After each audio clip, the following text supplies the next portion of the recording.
Welcome to my favorite part of the video, the goals. I am sharing this to keep me accountable and hopefully to inspire you if you haven't set any goals this year. And I'm also going to talk about my word for the year. So let's just jump into it. Okay, so for my word of the year, I am going with the word focus, because that is what I want to do this year. I want to be focused. I felt like last year my word was prudent, and I felt like I was not the most prudent person. I tried to be, and I was trying really hard, but I felt like it was just a year that I failed a lot, but I tried a lot. Maybe I gained some wisdom in there somehow. I have no idea. But this year, I am really trying to focus on my goals, focus on my channel, focus obviously on God and my family. Those are the biggest, and so you're going to see that. Okay, so my word of the year is focus, and my first goal is obviously my goal with God, and that is my relationship with Him. I really want to work on my relationship with the Lord this year, so my goals are watch a sermon once a week, memorize 12 verses, pray for others more. I want to read 12 verses memorize 12 verses because I feel like that's obtainable. That's a verse a month. And I mean, can I not memorize a verse a month? Like, come on now. That's that. And then pray for others. If somebody messages me and is like, pray for me about this, or will you pray for so-and-so? I do it right then and there. But I feel like I don't pray. I just need to work on that more. I need to work on constantly being in prayer for others more. This is going to be very long. I can already tell. I'm already explaining all kind of stuff. And that's just the first one. Okay, so that is my God section. So watch a sermon once a week, memorize 12 verses, and pray for others more. Okay, and then for my YouTube, I get to 5K views consistently.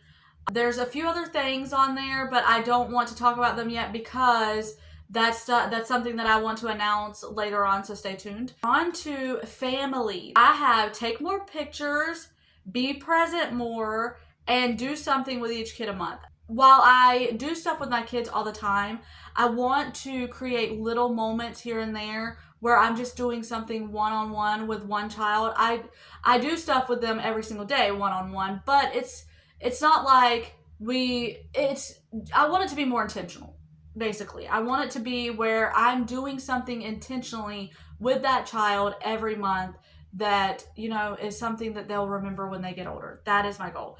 And take more pictures. Last year, I was looking through, okay, so I don't know if any of you watch or listen to Mel Robbins, but she was talking about her 2025, I don't remember exactly what the video was titled. I'll pop it up here, what the video was titled. But in the beginning, she was talking about looking at her camera roll and really thinking about analyzing the year. That's what she was doing. She was analyzing the year, what she did and stuff like that. And she was going through her camera roll and she's like, oh, I forgot about this happening and I forgot about this happening.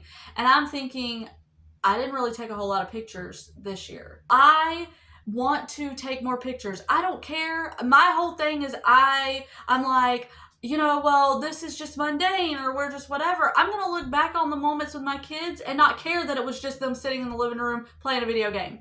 I don't care. I just want to see them, So I just want to make sure I'm taking more pictures of us as a family if it's just everyday life, I don't care, because I just want to have those memories to look back on.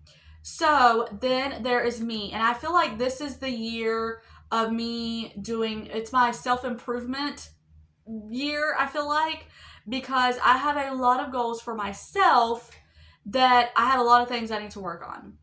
One of my biggest goals is to be able to communicate more effectively. That is one thing that I'm really trying to strive toward.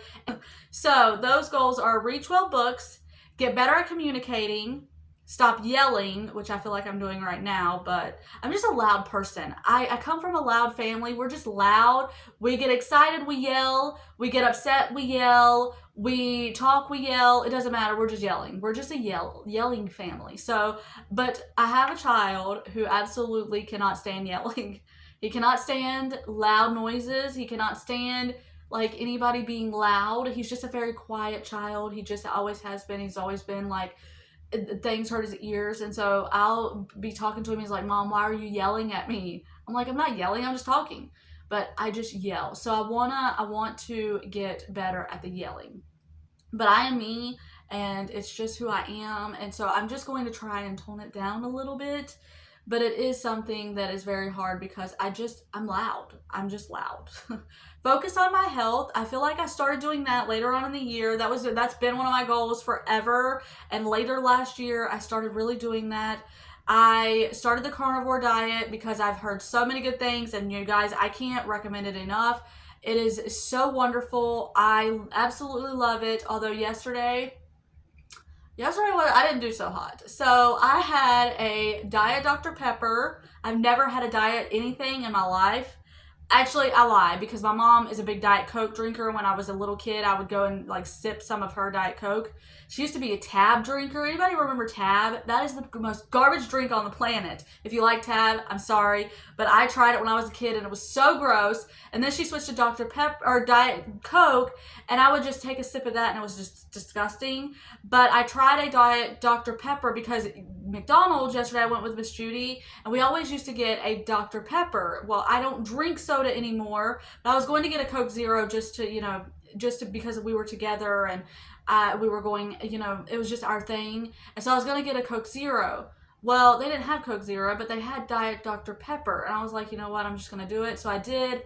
And then I had spaghetti, and I had a snack cake, and I haven't eaten that bad in a long time, in a couple of months anyways, because I've only been doing this for like 3 months, I think. But I haven't had like something that, like a bad day like that all combined in a really long time, and I'm feeling it today. So there's that. But I do want to focus on my health. And then this is a big one, you guys. Breaking my phone addiction. I know we all struggle with this, so I know I'm not alone in this, but my phone addiction is so bad. And it has been for a very long time, but I've really never wanted to, I didn't have that willpower to change it.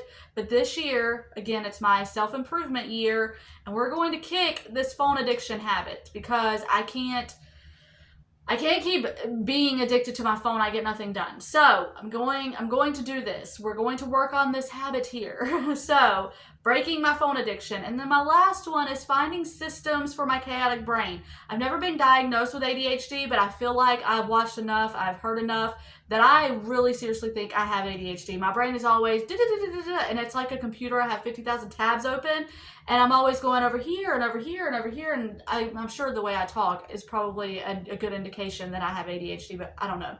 Anyways, I need to find things. That's why I started this Notion. I started using Notion because this has been a huge help to me.